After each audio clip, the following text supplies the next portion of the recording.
Todopoderoso les bendiga. ¿Cómo están? Bienvenidos, bienvenidas. Somos FESA Internacional y estamos trabajando una materia que se llama Introducción al Antiguo Testamento. Esta materia tiene dos niveles. Es una materia muy extensa y estamos viendo el primer nivel, ¿correcto? Y en este primer nivel estamos analizando algunos temas preliminares. Vimos una definición de Biblia desde la etimología, desde la religión, desde la teología la estamos viendo. Y vimos algunos conceptos de revelación, vimos revelación general, revelación especial, y vimos también algunos conceptos de inspiración, ¿correcto? Y vamos a ver precisamente, a retomar a partir desde allí este concepto de revelación e inspiración, que también lo estamos trabajando. Y decíamos que la relación entre revelación e inspiración es que la revelación es Dios dándose a conocer al ser humano. Ojo, parte de su obra, parte de su persona, parte de su voluntad al ser humano, ¿correcto? Y a la creación y al mundo entero. Y aquí decimos parte porque, bueno, aquí tenemos una situación, Karl Barth, otra vez Karl Barth, dice que el totalmente otro, hablando de Dios, se expresa él diciendo que Dios es el totalmente otro. Y la propuesta de él va por el lado de que nosotros realmente no adoramos a Dios, sino que nosotros adoramos a un Dios que nosotros mismos hemos construido, ¿ya? Porque realmente a Dios como tal nosotros no lo podemos conocer. Entonces simplemente nosotros colocamos en Dios unos atributos de lo que nosotros no somos y lo que Él es. Es decir, yo no soy santo, Él es santo. Claro, es decir, a partir de su santidad soy santo, pero inicialmente o por mi propia cuenta no lo soy. Yo no soy eterno, luego Él será eterno, ¿correcto? Yo no soy inmutable, luego yo no soy inmutable, luego Él será inmutable. Yo no soy de pronto omnipresente, omnipotente, omnisciente, mientras que Él sí lo será. Entonces nosotros colocamos todas esas imperfecciones en perfecciones y las elevamos a la omnipotencia y decimos eso es Dios. Pero Dios es totalmente diferente a eso que nosotros hemos analizado, ¿correcto? Entonces, de allí que nosotros terminamos adorando a un ídolo que nosotros mismos hemos construido, porque tampoco podemos conocer todo lo que es Dios y cómo es Dios, ¿correcto? Entonces, cuando hablamos de la revelación, por eso decimos que la acción de revelar es Dios dando a conocer parte de su persona, de su voluntad, de su obra salvífica a la creación y al ser humano, ¿ya? Pero viene por otro al lado el concepto de inspiración. Segunda de Timoteo 3:16 dice que toda la escritura es inspirada por Dios, ¿correcto? Y útil para enseñar, para redarguir, para corregir, para instruir en justicia, a fin de que el hombre de Dios sea perfecto, enteramente preparado para toda buena obra. ¿Ya? Y aquí el término que está allí, que se traduce como inspiración, es el término griego teumneustos. Teumneustos, y este término significa básicamente como respirar, exhalar a través de él. Entonces es como Dios, digamos, actuando a través del ser humano. ¿Y qué es la inspiración como tal? Inspiración es la obra de Dios a través de su Espíritu Santo, ojo, sobre hombres de los tiempos antiguos, hablando de los hombres que, de los agiógrafos, los que escribieron la Biblia. ¿Y para qué es necesaria la inspiración? Para garantizar que las distintas formas de la revelación de Dios al ser humano sean transmitidas a los demás con exactitud y finalmente puestas por escrito con precisión. Entonces, básicamente, la revelación es Dios dando a conocer parte de su obra, su voluntad, su persona a los seres humanos. Y la inspiración es la providencia porque para la cual Dios intenta que nosotros, que esa revelación de Él llegue hasta nosotros de la manera más confiable posible, con la mayor exactitud, ¿correcto? Entonces hay que tener en cuenta esa diferencia entre revelación e inspiración. Entonces allí hay que, reitero, tener como en cuenta esa distinción entre revelación e inspiración, ¿ya? Aquí permítame leer, digamos, un poco más de manera puntual una definición de revelación. La inspiración de inspiración. La inspiración es aquella influencia del Espíritu de Dios sobre las mentes de los autores de la Escritura, que hizo que sus escritos fueran el registro de una revelación divina, progresiva y suficiente. Estoy leyendo al pie de la letra, ahorita explico. Cuando son tomados como conjunto e interpretados por el mismo Espíritu que los inspiró para llevar a Cristo y a la salvación a todo aquel que lo desee honestamente. Entonces, vamos analizando. Esa es una de tantas definiciones al pie de la letra de inspiración. Entonces, la inspiración es aquella influencia del Espíritu de Dios sobre las mentes de los autores de la Escritura. Bueno, aquí no solamente sobre las mentes, sino sobre todo, ¿correcto? Porque el ser humano es un ser humano integral.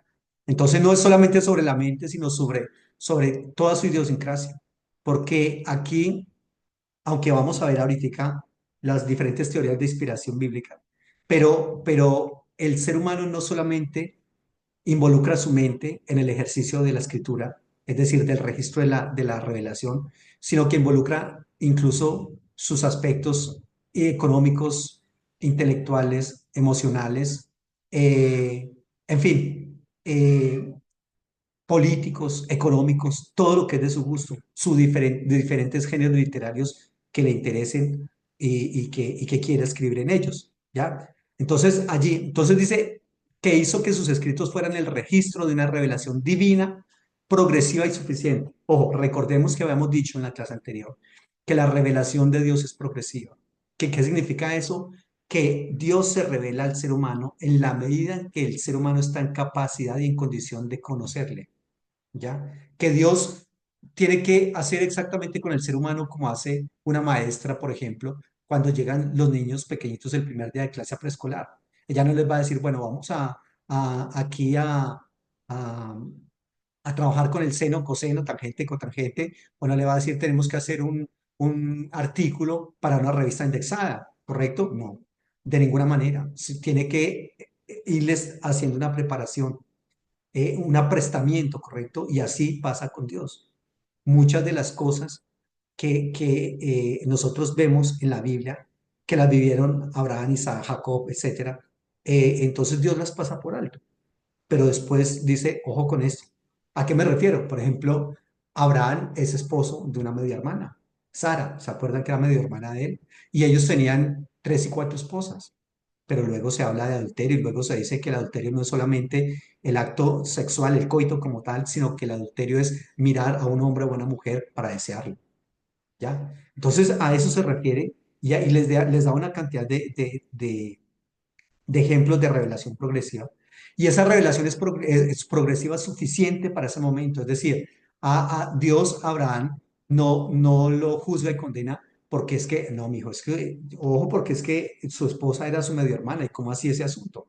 ¿No? O cuando Sara le entrega a Abraham a su esclava Agar, recordemos. Entonces, simplemente Dios en eso, digamos, no hay como una situación que los lleve a la condenación o a estar fuera del plan de Dios porque es que mire ustedes como lo que están haciendo. No, porque en ese momento lo que ellos conocían de Dios y lo que Dios había revelado a ellos era suficiente para ese momento teológico, ¿ya? Ya nosotros obviamente tenemos un estadio mucho más holístico de revelación progresiva y a nosotros sí nos dice, ojo con eso, ¿ya? Entonces, dice que es una revelación divina progresiva y suficiente cuando son tomados como conjunto e interpretados por el mismo espíritu que los inspiró. Entonces, aquí hay que tomar como conjunto esta parte y aquí es donde muchas personas fallan. Uno ve, por ejemplo, personas hablando de que en el Antiguo Testamento el concepto de salvación no es un alma siendo librada del infierno y siendo llevada a un cielo. Si yo me quedo solamente con el concepto salvífico del Antiguo Testamento, entonces voy a llevar a conclusiones equivocadas. Y eso pasa con muchísima gente, que toma un texto, lo saca de su contexto y hacen de allí toda una doctrina y no es correcto, ¿ya? Entonces, cuando son tomados como conjunto e interpretados por el mismo Espíritu, esa es otra situación. Tenemos que decirle al Espíritu Santo, Señor, ayúdame a interpretar eso de manera adecuada, ¿correcto? Entonces, eso es muy importante. Y entender también que el concepto tanto de revelación como inspiración tiene un objetivo, y es este objetivo que estamos mencionando allá al final, para llevar a Cristo y a la salvación a todo aquel que lo desea honestamente. Entonces, todo eso, recordemos que la revelación de Dios tiene un elemento o un objetivo salvífico.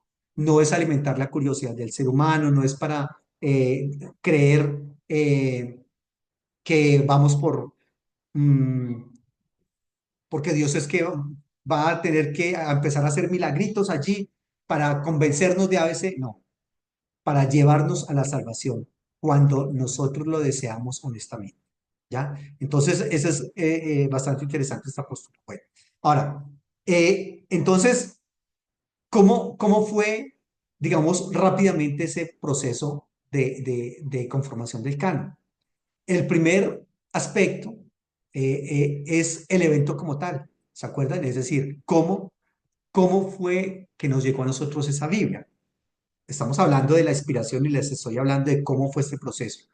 El primer aspecto es el evento como tal, ¿correcto? El llamamiento de Abraham, la creación, el primer fratricidio, Abraham con sus hijos allí, etcétera. Y es decir, que esa revelación fue recibida por las personas escogidas, las personas que recibieron esa situación allí, ¿correcto? Y luego de ese evento como tal se transmite oralmente. ¿Se acuerdan ustedes que se transmite oralmente ese evento como tal? ¿Y por qué oralmente? Recordemos que Israel es una comunidad ágrafa, una comunidad sin escritura y allí no hay entonces, la escritura llega muy tardíamente a Israel, muy tardíamente, hay más escritura, hay escritura mucho más temprano en Egipto, en la Mesopotamia, en Caldea, en Ugarit, a Israel llega la escritura muy, muy tarde, ¿ya? Entonces, como no había escritura, se transmite todo de manera oral, ¿ya? Y luego, entonces, se empiezan a colocar por escrito algunos eventos cortos. Cuando llega la escritura de Israel, se empiezan a colocar por escrito algunos eventos cortos. Y cuando me refiero a eso es, por ejemplo, el canto del pozo en el libro de Números, cuando Dios les provee agua milagrosamente de la roca. Por ejemplo, cuando el pueblo de Israel cruza el mar de los juncos y entonces sale María cantando, echó a la mar al caballo del jinete. Esos son los episodios más antiguos que se conocen escritos de la Biblia. ¿Ya? Luego a eso se le van adicionando otras y otras y otras tradiciones hasta conformar libros, ¿correcto? Y luego los libros hasta conformar las diferentes colecciones de escritos, ¿ya? Y las diferentes divisiones de la Biblia. Por ejemplo, el Tanaj judío, que son la Torá o el Pentateuco, los Nevi'im, que son los profetas, y los Ketuvim, que son los escritos. Ya, pero para que eso esté conformado totalmente, eso pasan cientos y cientos y cientos de años, ¿ya? Porque muchos de esos episodios se vienen a colocar por escrito, o esas colecciones de libros se vienen a colocar por escrito por allá en el posexilio, e incluso por allá siglo tercero, segundo antes de Cristo. Entonces ese proceso de preservación hasta la escritura no fue uniforme y después de la escritura tampoco fue uniforme, ¿ya? Y entonces ese concepto de exhalada por Dios, el término teumnestos de 2 Timoteo 3:16, indica que la escritura tiene una fuente y es Dios, ¿correcto? Dios allí. Y entonces, la idea es que esa Biblia tiene que provocar consecuencias en la persona que las lee y las escucha. Por eso se acuerdan que les decía en la clase anterior, la Biblia contiene o llega a ser palabra de Dios. ¿Se acuerdan? Y el concepto de llega a ser palabra de Dios es esto. Si logra provocar esas consecuencias en el ser humano que lo lleven, lo interpelen y lo lleven a una a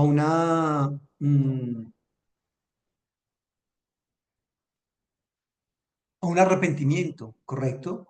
A un cambio de mentalidad y decirle, Dios, aquí estoy. Entonces,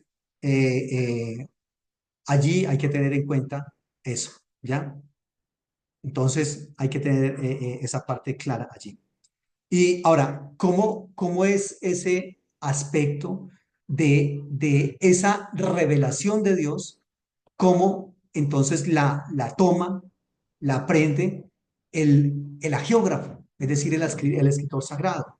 ¿Cómo lo hace? Y hay varias maneras de hacerlo. Por ejemplo, Jeremías 3, 36, 4, miren lo que dice, leámoslo rápidamente. Porque hay diferentes aspectos que colocan por escrito la Biblia utilizan diferentes medios para esa parte. Y llamó Jeremías a Baruch, hijo de Nerías, y escribió Baruch del boca de Jeremías en un rollo del libro todas las palabras que Jehová le había hablado. Después mandó Jeremías a Baruch diciendo, a mí se me ha prohibido entrar en la casa del Señor. Entra tú pues y lee este rollo que escribiste de mi boca, las palabras de Jehová a los oídos del pueblo. Aquí entonces se cree que la revelación de Dios o la inspiración de Dios en ese momento está en Jeremías. Jeremías le dicta y al parecer le dicta palabra por palabra aquí a Baruch, ¿correcto? Y Baruch es el que escribe, ¿ya? Ahora, la pregunta es, Jeremías en todos los casos le escribió, le dictó palabra por palabra a Baruch, ¿ya? O en algunos casos simplemente le da como la idea del mensaje y entonces Baruch, usted colóquelas por escrito con, ahí está. Entonces, allí hay que tener en cuenta esa parte. O también, en otros momentos u otras experiencias, toda esa revelación es recopilada por el autor y de las distintas formas en que se transmitió. Me encanta lo que dice aquí Lucas, capítulo 1, versículos 1 al 4. Mire lo que está planteando este caballero acá. Puesto que ya muchos han tratado de poner en orden la historia de las cosas que entre nosotros han sido ciertísimas, tal como nos las enseñaron los que desde el principio lo vieron con sus ojos y fueron ministros de la palabra, me ha parecido también a mí, después de haber investigado con diligencia todas las cosas desde su origen, escribírtelas por orden, oh excelentísimo Teófilo, para que conozcas bien la verdad de las cosas en las cuales has sido instruido. Aquí Lucas propone otra manera que él utilizó para colocar por escrito la revelación de Dios. Es decir, otra manera como le llegó la inspiración divina. Porque aquí Lucas no se pone como mojigaterías de decir, no, es que yo estaba en ayuno, en oración y Dios me inspiró cada una de las palabras. Él dijo, mi hijo, yo me puse a investigar todo este asunto. Yo investigué todas estas partes que yo que voy a colocar acá por escrito. Yo las investigué. Yo las había escuchado y usted también, Teófilo, las ha escuchado, ¿correcto? Pero quise hacer una investigación muy profunda, muy puntual, ¿correcto? Organizada, de todo eso que usted y yo habíamos escuchado, ¿ya? Entonces, y lo hice con diligencia, dice en el versículo 3, las cosas desde su origen, para escribírtelas en orden. Entonces aquí es bastante interesante y mire cómo tuvo lugar esto. Y sin duda esto que plantea Lucas acá se repite muchísimas veces tanto en el Antiguo como en el Nuevo Testamento. Es decir, la manera en que se consignó o las fuentes que se consultaron para colocar por escrito ese aspecto acá. ¿Ya? Entonces, posteriormente se hacen varias copias en el idioma original, es decir, copias en hebreo, pero de una copia. Entonces, ¿cómo funciona eso de las copias? De pronto, este personaje, leíamos ahora que le dice a Baruch que escriba, pero es muy posible que una persona adinerada, entonces, también le diga a Baruch que quiere una copia de esa carta. O de pronto un rey, quizás no ese rey al cual leyó, porque ese rey cuando la leyó rompió esa parte. Recordemos que por eso se está escribiendo nuevamente. Pero la costumbre era que los reyes fueran colocando por escrito lo que estaba pasando en su momento, geográficamente, históricamente, teológicamente. Los sacerdotes también, los profetas, los escribas, todos ellos hacían copias de situaciones que estaban teniendo lugar en su momento, de aspectos que Dios les había dado, por ejemplo, un mensaje que Dios le dio a un profeta como Amós, como Isaías, ¿correcto? Y a todos los profetas allí. Entonces ellos lo colocaban por escrito, cuando eran ellos los que escribían. Y entonces todo eso luego se fue compilando los agiógrafos, es decir, lo que usted me ha escuchado hablar, la escuela redaccional, la va compilando todas esas tradiciones, ¿correcto? Para hacer lo que nosotros llamamos Biblia. Luego se hacen, reitero, muchas copias de ese texto bíblico. Del Antiguo Testamento me estoy refiriendo acá porque el Nuevo Testamento todavía no existe. Hacen varias copias en hebreo, ¿correcto? Varias copias. Y nosotros obviamente no tenemos los originales. Esos originales. Bueno, y esa carta de la que habla allí que le dictó Jeremías a Baruch, ¿dónde está el original? No sabemos. ¿Dónde están los originales de eso? ¿Dónde están los originales que escribieron? Eso se perdió hace muchísimo tiempo. Nosotros lo que tenemos es copias de copias de copias de copias.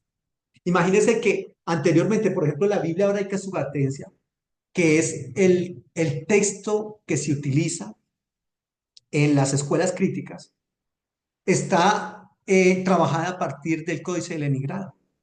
Pero esos códices, algunos databan del siglo X, XI, XII, XIII, XIV, después de Cristo. Ojo, después de Cristo. Mire dónde está Jeremías dictándole la carta a Baruch. Jeremías está en el siglo VII, ¿correcto? Es decir, 700 años antes de Cristo. Y esos manuscritos datan del 1400 después de Cristo. Por eso, hoy por hoy se habla de que el descubrimiento arqueológico más importante de todos estos 20 siglos es los manuscritos de las cuevas de Qumran en el Mar Muerto. ¿Han escuchado ustedes hablar de eso, correcto? Los manuscritos de las cuevas de Qumran en el Mar Muerto. ¿Por qué? Porque ese fue un salto gigantesco hacia atrás, porque los manuscritos de Qumran datan del siglo primero antes de Cristo al siglo primero después de Cristo. Es decir, 1400 años más antiguos, entre 1000 y 1400 años más antiguos que los grandes manuscritos que nosotros tenemos del texto bíblico. Ya están allí. Entonces, ese es el aspecto más importante o el descubrimiento más importante que hay allí de los manuscritos de la Biblia. Entonces, es muy importante, pero reitero, nosotros no tenemos los originales. Nosotros tenemos, reitero, copias de copias de copias de copias y ahí para adelante eso se repitió enormemente, ¿ya? Entonces ahí hay que tener en cuenta. Luego empiezan a trabajarse las diferentes traducciones. Ahí está, por ejemplo, la Biblia traducida al griego en la traducción que nosotros conocemos como la Septuaginta, ¿correcto? Siglo tercero, segundo antes de Cristo, ya bajo el faro de Alejandría. Ahí está. Luego tenemos algunas traducciones al arameo, ¿correcto? Que son muy importantes también. Y traducciones, otras traducciones también al griego, al latín, etcétera, etcétera. Luego, mucho más tardíamente al español, en fin, y a otros idiomas, ¿correcto? Entonces, ahí hay que tener en cuenta todo eso. Ahora, aquí hay que entender que la revelación de Dios precede a la Biblia y la supera también. Y esto puede golpear muy duro a muchas personas, pero la revelación de Dios está antes que la Biblia. Eso tengámoslo en cuenta, ojo, la Biblia no está antes de la revelación. La Biblia es producto de la revelación, ¿ya? Eso tenemos que tenerlo claro. Pero por otro lado también les reitero que la revelación de Dios no se agota en el texto bíblico, ¿ya? No se agota en el texto bíblico. La revelación de Dios supera el texto bíblico. Por eso hablábamos en la clase anterior de los diferentes argumentos de la revelación de Dios. ¿Se acuerdan? Los diferentes argumentos naturales. La teleología, la cosmología, la ontología, el argumento religioso, el argumento moral, ético, etcétera, etcétera. Entonces allí eso es muy importante. La revelación de Dios a Israel produce lo que nosotros llamamos el Antiguo Testamento. La revelación de Dios a Israel. Recordemos que ¿de qué se trata el Antiguo Testamento? De la historia del antiguo Israel, ¿correcto? De cómo Dios llama a un ser humano y a partir de allí entonces se establece su pueblo, ¿ya? El, eh, el Antiguo Testamento no produjo la revelación de Dios a Israel, es al contrario. La revelación de Dios a Israel produjo el Antiguo Testamento. Luego, también en el Nuevo Testamento, la revelación de Dios en la persona de Jesucristo hace que se produzca el Nuevo Testamento. El Nuevo Testamento no produce la revelación de Dios en Jesucristo. O sea, eso tenemos que tenerlo en claro y colocar los conceptos en su debido orden. Allí, ¿correcto? Porque eso es como muy importante en esta parte. Muy bien. No sé si tienen alguna pregunta, aporte, comentario. Recuerden que tenemos un grupo de WhatsApp. Envíen sus preguntas, sus aportes allí, porque es muy importante que lo hagamos de esa manera. Hablemos un momentico de las teorías de inspiración bíblica, porque nosotros aquí en el cristianismo decimos la Biblia es inspirada por Dios y todo el mundo dice palabra de Dios, te alabamos Señor, etc. Claro, eso no tiene discusión. Que la Biblia es inspirada por Dios, sí. El problema de eso, el gran problema de eso, es que la manera en que se concibe la inspiración del texto bíblico sagrado no ha sido aceptada de manera generalizada como una sola. Es decir, cuando nosotros decimos que la Biblia es inspiración de Dios, reitero, todos decimos sí, es cierto. Pero la manera en que se concibe ese aspecto, allí eso es otra cosa. Eso es otra cosa porque no nos hemos podido poner de acuerdo y jamás nos pondremos de acuerdo con esos aspectos. Por eso he compilado las teorías más importantes, porque hay una cantidad enorme, pero yo he compilado las más importantes allí, en las teorías de inspiración bíblica más importantes, ¿correcto? Y quiero presentárselas allí y que nosotros analicemos un poco de este concepto y que usted sobre todo, esta es una de las primeras preguntas que debe responderse un ser humano en cuanto a qué teoría de inspiración usted va a asumir. Porque aquí, como les decía también cuando les dije, el concepto de que la Biblia es, contiene o llega a ser palabra de Dios. Y les decía que esa respuesta a esa pregunta que parece tan sencilla va a modificar todo lo que nosotros entendamos de la Biblia. Así pasa con las teorías de inspiración bíblica. La teoría de inspiración que usted asuma del texto bíblico, esa teoría va a hacer que lo que usted cree y entienda la Biblia sea modificado. ¿Ya? Y vamos a ver por qué. Porque reitero que existen varias concepciones con respecto a la forma en que llega esa inspiración de Dios a los agiógrafos, es decir, a los escritores sagrados. ¿Ya? La primera que vamos a ver, porque esta, y le digo que es la primera, porque esta es la teoría de inspiración verbal con la cual trabajan la inmensa mayoría de las iglesias en el pueblo cristiano evangélico sobre todo. Se llama teoría de inspiración verbal con inerrancia. Esta teoría de inspiración verbal dice que toda la Biblia, absolutamente todo, no solamente las ideas, sino las palabras, las letras, las consonantes incluso, fueron inspiradas por Dios. De hecho, usted habrá escuchado mencionar ese famoso, el código secreto de la Biblia, ¿se acuerdan?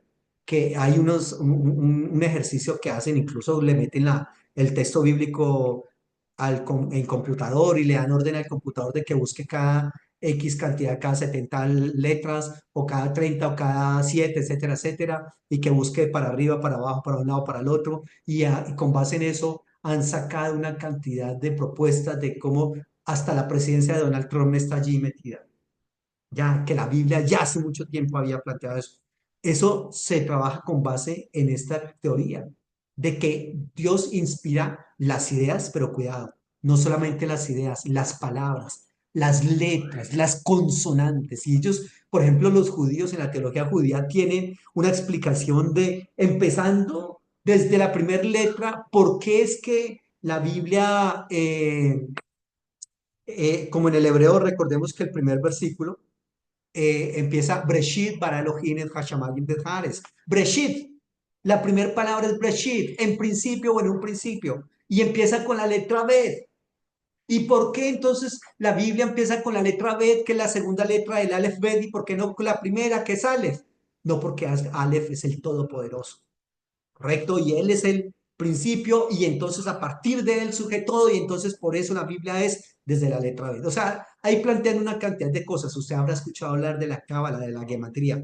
Solamente estoy hablando de la teología judía, pero ni hablar eso también en el cristianismo. En el cristianismo se plantea que una teoría de inspiración verbal con inerrancia, sobre todo las iglesias de corte pentecostal, neopentecostal, carismático, ¿ya? Las iglesias históricas no tanto, pero esas iglesias pentecostales, neopentecostales, carismáticas trabajan esto de una manera fuertísima. Entonces, aquí lo que se plantea es que el ser humano actúa como un secretario que escribe lo que Dios le dicta y para de contar. De hecho, aquí en esta teoría se trabaja muchísimo en contra de que si esta teoría es así, los autores de la Biblia no son verdaderos autores, sino que simplemente prestan su mano, correcto, su cuerpo para que Dios entre con su inspiración allí y mueve todo su ser, su mente, correcto, sus ojos, sus oídos, su manito, y que los va llevando allí como unos autómatas, correcto, que el ser humano no tiene absolutamente nada que ver en la inspiración de la Biblia, simplemente se presta como un autómata. Obviamente, como esta teoría está planteando que Dios dicta no solamente las ideas, sino las palabras y las letras, tiene que abogar por la inerrancia total de las escrituras. Porque, perdón, si Dios hizo ese ejercicio así como lo estamos describiendo, Dios es perfecto, Dios no tiene errores, por lo tanto, la Biblia de ninguna manera tiene que tener ningún error, absolutamente ningún error, ni cronológico, ni geográfico, ni histórico, ni científico, etcétera, etcétera. Todo eso es muy bonito en la teoría, pero en la práctica no es como tan así, ¿ya? Y esta teoría, reitero, debería responder a la crítica, una crítica fuerte que se le hace en lo que se conoce como la crítica del dictado. Perdón, si es que los autores de la Biblia son simplemente instrumentos pasivos, realmente ni siquiera son autores, ¿ya? No porque es que, perdón, autores es cuando yo voy a parir algo, cuando yo estoy pariendo una música, una melodía, un poema, ¿correcto? Un escrito literario y en este caso la Biblia. Pero no, los autores de la Biblia, dicen ellos, simplemente prestan, reitero, hacen un ejercicio como autómatas que simplemente dejan que Dios maneje su pluma allí como Dios quiere y para de contar. Entonces no se consideran a estos personajes verdaderos autores de la Biblia, ¿correcto? Entonces aquí, como les comento, eh, eh, se abogaría por la inerrancia total de las escrituras, pero no es tan sencillo porque, a ver, si Dios dictara, les coloco un ejemplo, que creo que les había hablado de ese ejemplo en una clase anterior del famoso aspectos científicos de la Biblia, que si bien decimos que la Biblia no es un libro ni de geografía, ni de historia, ni de cultura, ni de ciencia, sí utiliza algunos de esos elementos para dar a conocer su mensaje. Pero cuando nosotros planteamos eso, no podríamos hablar de, de, de que, por ejemplo, el aspecto científico de la Biblia, les mencionaba yo el ejemplo de las ventanas de los cielos y les hablaba de la famosa raquía, ¿se acuerdan? Que la expansión de los cielos, que ellos decían que tenía forma de tortuga, de caparazón de tortuga y que era algo labrado a martillo, por eso su color grisáceo, ¿correcto? Y las ventanitas que abría y cerraba el Todopoderoso cuando quería que lloviera o no. Nosotros sabemos hoy en día que no es así. Ahora, entonces, si Dios, obviamente, si nosotros sabemos que no es así, obviamente Dios lo sabe desde el principio. Si Él sabía que las cosas no funcionaban así, ¿cómo entonces iba a inspirar algo que no es cierto científicamente? ¿Ya? Allí entonces hay que tener en cuenta eso. O por ejemplo, cuando hablamos de la revelación progresiva de Dios y que yo les comentaba del aspecto de el espíritu malo de parte de Dios.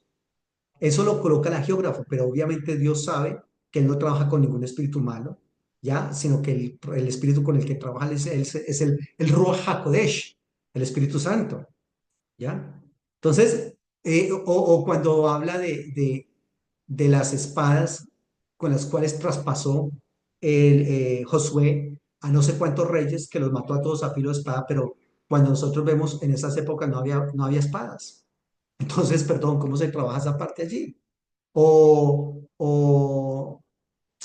cuando sol detente en Gabón y luna en el Valle de Jalón, cuando nosotros sabemos que eso científicamente no es posible, ¿ya? Que eso, siendo un lenguaje poético, funciona de maravilla, pero científicamente es imposible, no es correcto, ¿ya? ¿Qué pasaría si se detuviera el Sol o el planeta Tierra? Sabemos nosotros que en este momento allá se está planteando. Sabemos nosotros que nuestro sistema solar es heliocéntrico, ¿correcto? Pero se planteaba durante muchísimo tiempo que nuestro sistema solar tenía como centro la Tierra. Totalmente equivocados. Con base en textos bíblicos enseñaban eso. En fin, entonces son aspectos que hay que trabajarse acá de esta manera. ¿Listo? Bueno, muy bien. Hay una segunda teoría de inspiración bíblica que se llama inspiración verbal limitada. Aquí ya lo que se propone con esta teoría es limitar la acción de Dios o la acción del Espíritu de Dios en la obra de los seres humanos que escriben el texto bíblico. Limitarla, por eso se llama inspiración verbal limitada. ¿Y por qué empiezan a limitarla? Porque es que ellos dicen, a ver, un momento, aquí nosotros podemos ver en la Biblia la individualidad y diversidad tanto de autores cristianos como de géneros literarios que se encuentran en la Biblia, ¿correcto? Y efectivamente nosotros hemos escuchado siempre que la Biblia fue escrita por reyes, sin duda David, aunque no creo, y eso ya está hace mucho tiempo revaluado, no podemos seguir diciendo que David escribió los 150 salmos, ¿correcto? Eh, o que el rey Salomón escribió todo el libro de Proverbios o el libro de Cantares, ¿correcto? O lo que también se plantea, que de pronto Samuel escribió primero y segunda Samuel, de Samuel y que también escribió, por ejemplo, el libro de los jueces, ¿no? O que Daniel escribió todo el libro de Daniel. No, realmente no se puede, digamos, como enfatizar esos aspectos allí. ¿Por qué? Porque hay una posibilidad muy grande de individualizar eh, eh, los diferentes autores dependiendo los diferentes géneros literarios que se trabajan y dependiendo, por ejemplo, las maneras en que ellos redactan sus escritos. Por ejemplo, aquí tendríamos, mm, digamos, nosotros conocemos una cantidad de autores, ¿correcto? Y nuestro premio Nobel de literatura, Gabriel García Márquez, él escribía las novelas, cuentos, ¿correcto? Cosas así, pero él no escribía filosofía ni nada por el estilo. Hay otros que escriben filosofía, ya, pero no van a escribir ni novelas ni nada de ese asunto, sino solamente escriben filosofía. Otros que son historiadores. Ahí tenemos, por ejemplo, uno de los mejores historiadores de la iglesia cristiana evangélica es Justo González, se lo recomiendo, recomendadísimo. Ese señor es una eminencia, pero él solamente escribe historia, ¿ya? ¿Por qué? Porque es su área de especialización.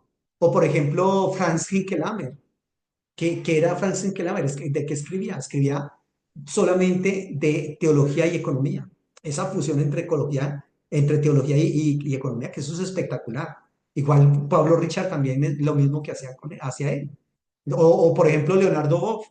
¿Qué escribe Leonardo Boff? Es que el hombre está tan dedicado a hablarnos de teología, ecología y medio ambiente que solamente escribe eso.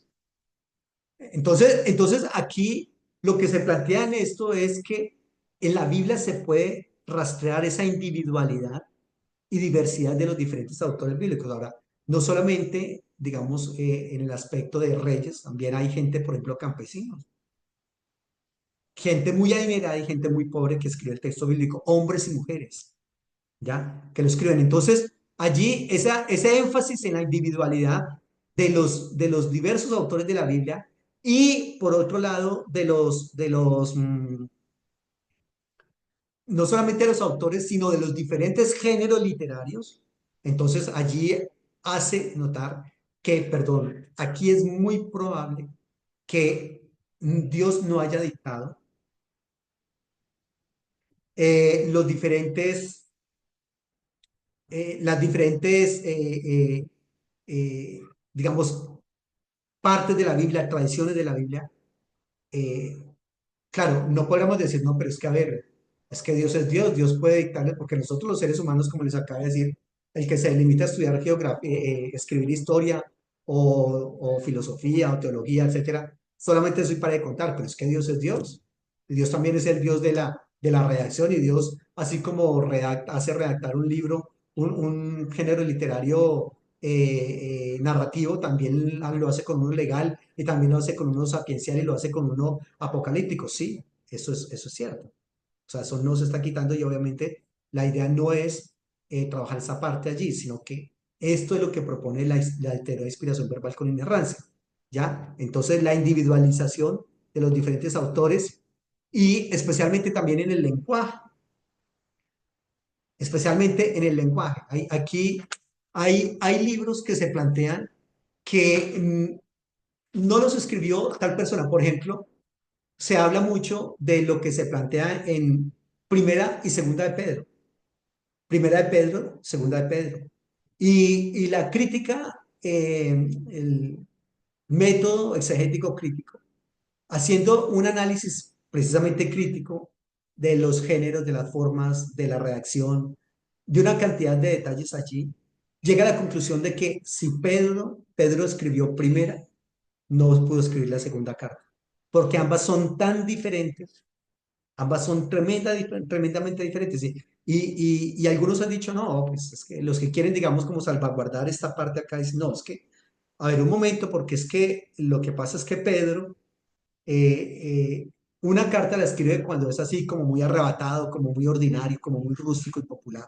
Pero luego la otra carta ya la escribe cuando es más educado, más experimentado, más, a veces, sí, muy bonito, muy romántico, muy idealista, pero las cosas no funcionan tan así. ¿Ya? Se plantea, ahorita les dije anteriormente, que anteriormente se decía que, ¿quién escribió Daniel? Pues a ver, ¿quién escribe Daniel? Ahí está, el libro lleva el nombre de Daniel. Daniel entonces habla en primera persona en muchas partes del texto, etcétera, etcétera. Pero en la actualidad se dice que Daniel pudo haber escrito, si Daniel escribió, escribió máximo, máximo la mitad de ese libro de Daniel, pero la otra mitad la llevan los estudiosos críticos de la Biblia, los llevan hasta el siglo segundo, tercero, segundo, antes de Cristo. Es decir, que tiene diversos estadios de redacción, ¿ya? Entonces aquí, mire cómo funciona eso y eso se puede hablar de todos los libros de la Biblia, de Génesis. Si, por ejemplo, en el Antiguo Testamento no se puede ni siquiera hablar de un libro porque no es un libro, es un solo capítulo. eh, eh, el libro de Abdías, Abdías y en el Nuevo Testamento Judas. Y en los dos libros que tienen un solo capítulo se pueden rastrear tres o cuatro autores. Imagínense. De un solo capítulo, ahora cómo será con un libro que tiene 50 capítulos, 60, 66, 150. Imagínese esa parte, ¿ya? Entonces, esta teoría de inspiración verbal limitada, reitero, enfatiza la individualidad de los autores de la Biblia, correcto, especialmente en el lenguaje, y también plantea algo bastante interesante, y es que ellos dicen que la inspiración aunque la inspiración se extiende a las palabras que se usan, la inerrancia, ojo, la inerrancia, aquí ellos dicen, la limitamos a cuestiones de doctrina y ética. Entonces, fíjese que estas personas aquí ya tienen un poco más de una mentalidad crítica y dicen, perdón, eh, aquí hay una cosa como muy, como que no podemos decir que la Biblia es inerrante, dicen ellos. Entonces tenemos que decir que la Biblia, en su inerrancia, simplemente la utiliza para hablar de los aspectos tanto de doctrina como de ética. Fíjese, entonces allí ya se trabaja eso de manera diferente. Ahora, el problema aquí es que doctrina y ética, ¿cuál doctrina y cuál ética? Esto aquí, si ellos quieren complicar, si ellos quieren solucionar el asunto, los que proponen esta teoría de inspiración verbal limitada, lo que, si lo que querían era solucionar, complican un poco el asunto al hablar de que la inerrancia se limita a cuestiones de doctrina y ética. Porque, perdón, vamos a hablar de doctrina. ¿Doctrina de quién?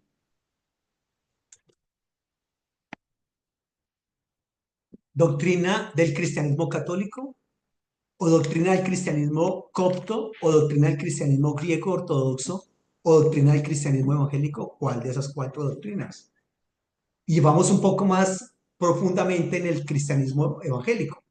¿Doctrina del cristianismo evangélico unicitario o doctrina del cristianismo evangélico trinitario? Porque todos tienen una doctrina diferente y todos dicen sacar la doctrina de la Biblia.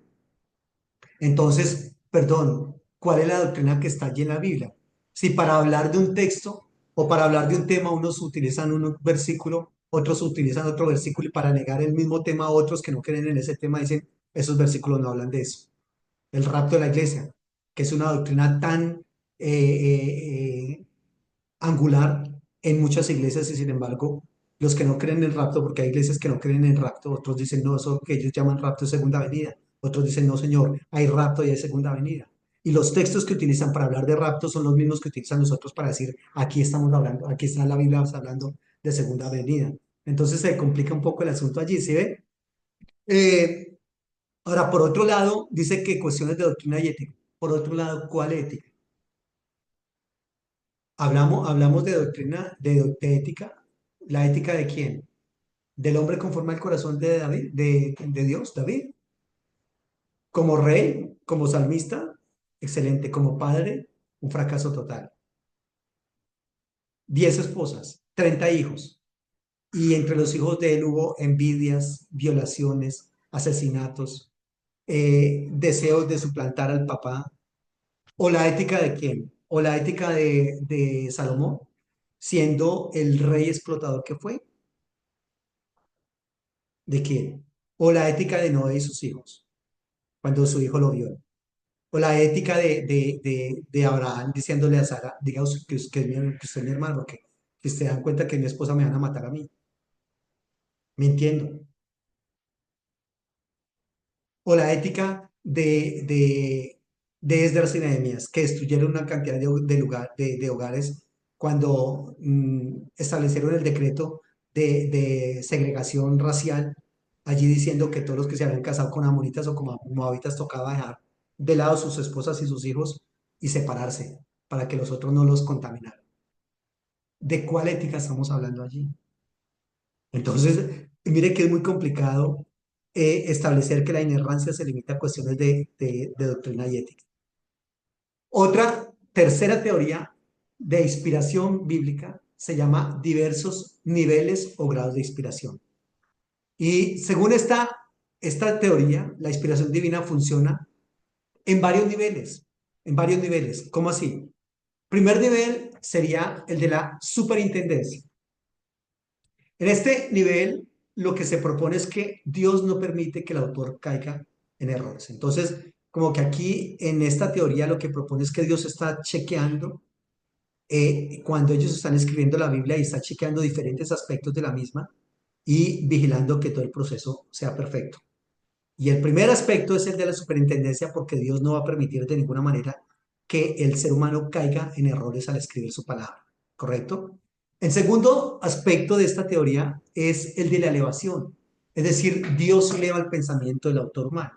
aquí vamos a decir, claro, o sea, de ninguna manera un ser humano no podría, y eso sí lo creo firmemente y lo sostengo siempre, no creo en ni siquiera en un solo autor en la Biblia, ni en 10 ni en 20 ni en 40.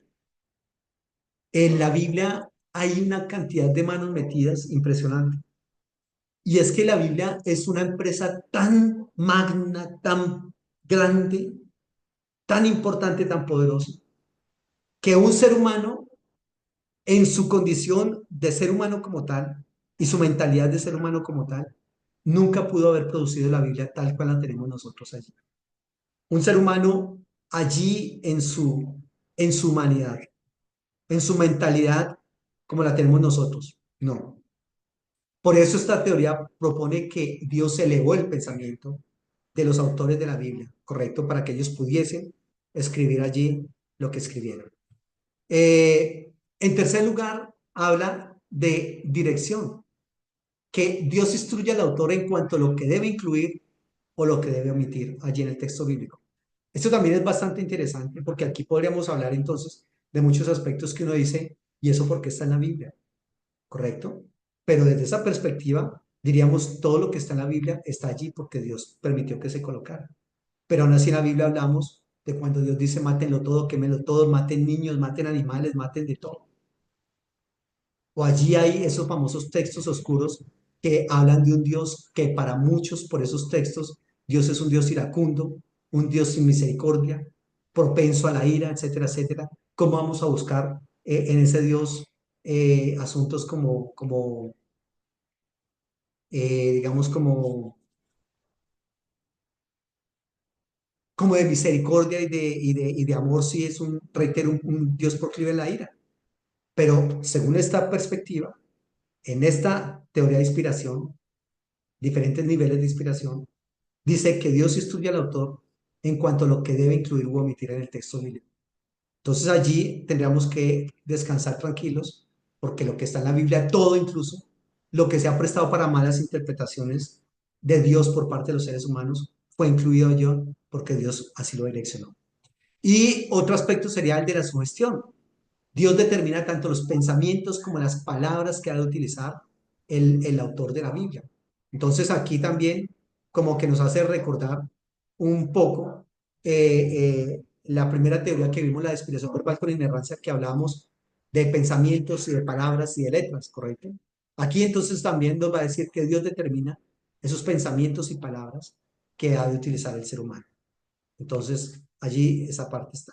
Muy bien, esa teoría era la de diversos niveles o grados de inspiración. Vamos con otra teoría. La próxima teoría se llama inspiración parcial. ¿Qué propone esta teoría? Tal cual su nombre lo indica. Algunos aspectos de la Biblia están exceptuados de un impacto por lo menos directo de la inspiración divina, por lo menos directo. Es decir, indirectamente hay algunas cosas que tienen algo de inspiración allí, pero directamente no. Por eso se llama, reitero, inspiración parcial. Aquí lo que se propone es que básicamente la Biblia tiene como algunos aspectos como muy centrales y unas verdades muy centrales y otros aspectos como periféricos. ¿Ya? Entonces, ¿qué es la centralidad de la Biblia? En esa centralidad de la Biblia estaría la inspiración de Dios.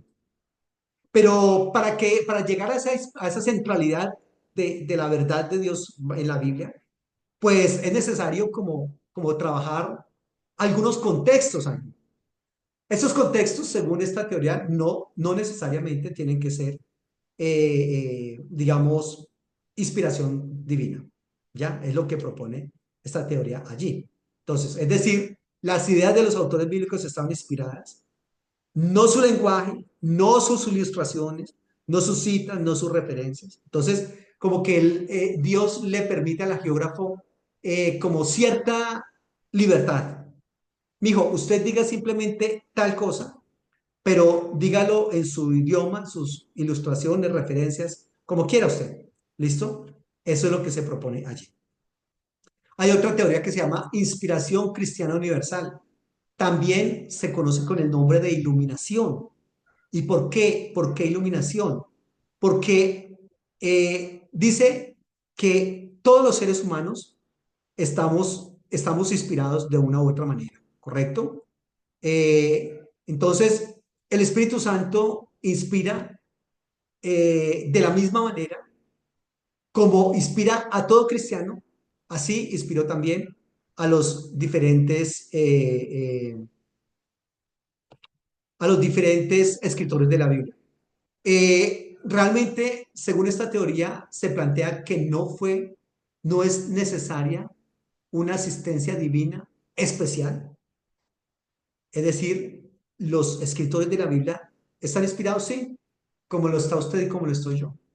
En otras palabras, si se estuviera escribiendo Biblia, en este momento usted y yo podríamos ser fácilmente autores de la Biblia. Es lo que se propone allí, ¿correcto? Porque también estamos inspirados por el Espíritu Santo. No necesitó la Biblia una asistencia divina especial para las escrituras, para nada. ¿Ya? Es lo que propone esta parte de allí. Hay otra teoría que se llama inspiración natural o intuición. Y aquí, la anterior, hablamos de que los seres humanos, la inspiración cristiana universal, que todos los cristianos, de manera universal, pero los cristianos nomás, estamos inspirados por Dios, por el Espíritu Santo, ¿correcto? Eso significa, reitero, palabras más, palabras menos, todos podríamos haber escrito Biblia. Ahora, esta teoría se habla inspiración natural o intuición. ¿Y qué es lo que propone aquí? Aquí ya trabaja el concepto de inspiración, pero lo extiende no solamente al cristianismo, sino a todo ser humano, ¿ya? Todo ser humano, digamos, pudo haber o puede estar inspirado para hacer cosas. Entonces, nosotros vemos esos grandes genios de la filosofía, de la música, de las artes. Entonces, filósofos, por ejemplo, como Nietzsche, como Martin Heidegger, como Sócrates, Platón, Aristóteles, inspiradísimos, llevan milenios inspirando a otras personas. Eran gente que estaba inspirada para escribir y para enseñar filosofía. Músicos como Beethoven, Bach, eh, eh, Mozart, etcétera, etcétera. Genios también de la literatura, como Homero, William Shakespeare, ¿correcto? De las esculturas como Miguel Ángel, etcétera, etcétera. Entonces, así como esas personas fueron inspirados en su momento y para lo que ellos estaban haciendo en sus artes y ciencias, en esa misma manera estaban inspirados los seres humanos que Dios utilizó para escribir la Biblia, ¿ya?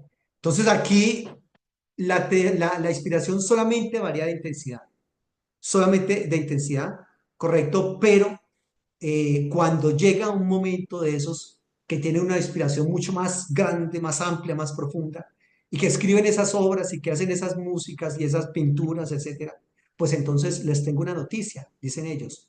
La Biblia también es producto de esos genios religiosos, de esos genios de la teología que fueron capaces de escribir teología en poesía o en un género literario legal o narrativo, o sagas o mitos o leyendas, ¿correcto? O literatura sapiencial o literatura apocalíptica o epístolas. Unos genios de la teología y genios aparte de escribir teología en el género literario que ellos escogieron.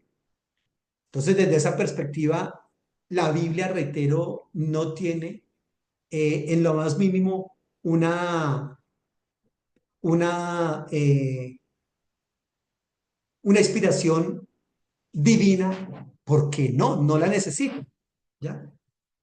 En esta teoría se plantea que en la Biblia, la Biblia no tiene ningún rasgo eh, diferente cuando se compara con otros libros sagrados de otras religiones. Es decir, para nosotros decíamos cuando estamos definiendo Biblia que no reconocemos como inspirados ni el libro del Mormón, ni el Corán, ni el Bhagavad Gita, ni el Tipitaka, ¿correcto? Ni ninguno de esos otros libros sagrados. En esta teoría se plantea y se dice, no, perdón, es que ¿qué tiene de diferente la Biblia frente a otros libros sagrados de otras religiones? Es decir, fácilmente yo puedo trabajar acá con Biblia o con el Corán. Yo decido cuál de los dos, pero los dos están igual en el nivel de que simplemente son los libros sagrados de una religión y para de contar. O aquí está entonces Corán y Tipitaka, o, Corán, o Biblia y Tipitaka, ¿correcto? O Biblia y Bhagavad Gita. Entonces, allí se plantea esa parte. Obviamente esto en el pueblo cristiano va a reteñir los oídos porque no es por ese lado, ¿no? Entonces, porque, reitero, en esta teoría la Biblia no se va a reconocer como inspirada por Dios y simplemente en el mismo nivel de otros libros allí, ¿ya? Como le había comentado, el libro del Mormón o el Corán o los escritos de Elena de White, que reclaman ser sagrados también, o los Vedas, el Bhagavad Gita, como les dije, los Puranas, el Mahabharata, que son los libros sagrados en este caso del hinduismo o los del budismo, del budismo que les decía el Tipitaka, ¿correcto? O Canon Pali, que es el mismo. Ahí está. Y hay una teoría que se llama teoría de inspiración dinámica. Dios inspiró el mensaje, pero permite que el autor humano lo transmita de acuerdo a su estilo literario, de acuerdo a sus conceptos, entorno, contexto, idiosincrasia. ¿Ya? Dios permite que incluso la problemática que está viviendo el autor quede plasmada en el texto bíblico. ¿Y por qué Dios hace eso? Porque Dios, recuerden una palabra que yo siempre les digo, es la palabra eh, teándrico. ¿Se acuerdan teándrico? Porque Dios recuerda que está trabajando con seres humanos y Dios decidió trabajar con seres humanos. Y entonces acá es muy importante que tengamos en cuenta eso, ¿correcto? Entonces ahí surge el concepto de teándrico, dos palabras griegas, teos, Dios, andri, o ser humano, y lo que propone es cómo, por ejemplo, la Biblia es un trabajo en equipo entre Dios y el ser humano, la resultante de ese trabajo en equipo. Y entonces Dios, según esta teoría, Dios permite, Dios inspira el mensaje a la persona. Es como, yo siempre les digo, les coloco el ejemplo del gerente de la empresa que le dice a la secretaria, mire, señorita, hágame el favor y escribe una carta a Gutiérrez y Asociados recordándoles que nos deben un dinero, porque ya es demasiado y a ver si podemos seguir operando. Y por favor me la pasa y la firmamos para enviarse.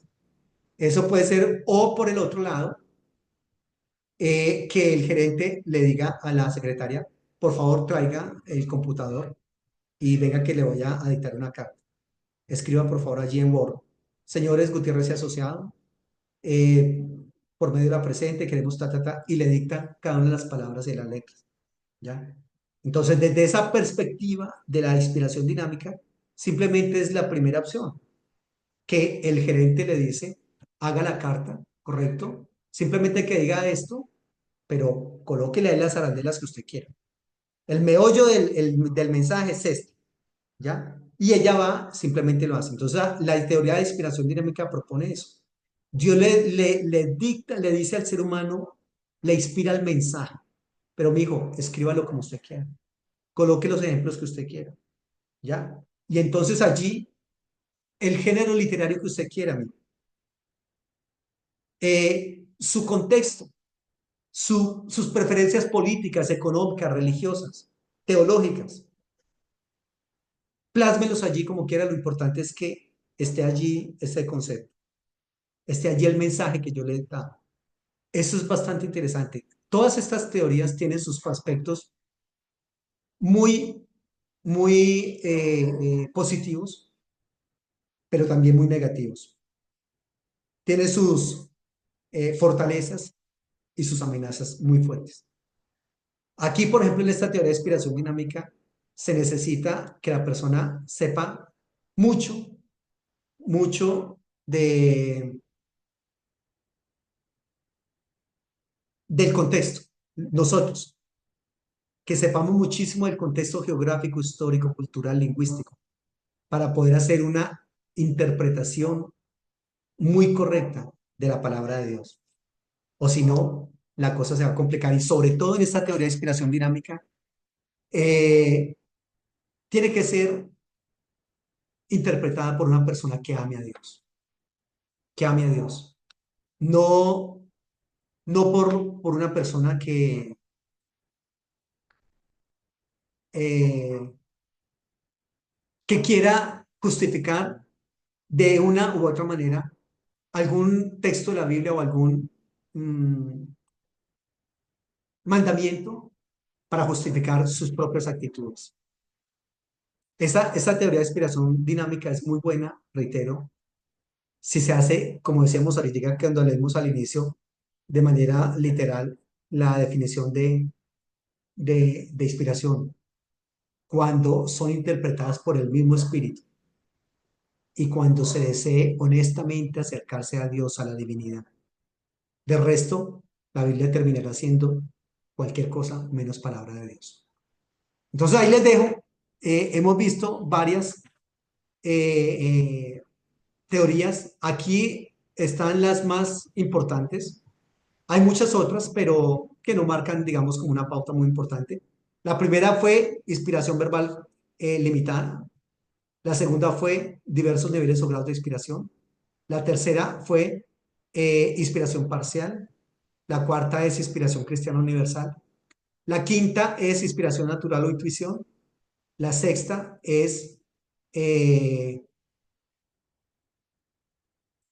inspiración dinámica.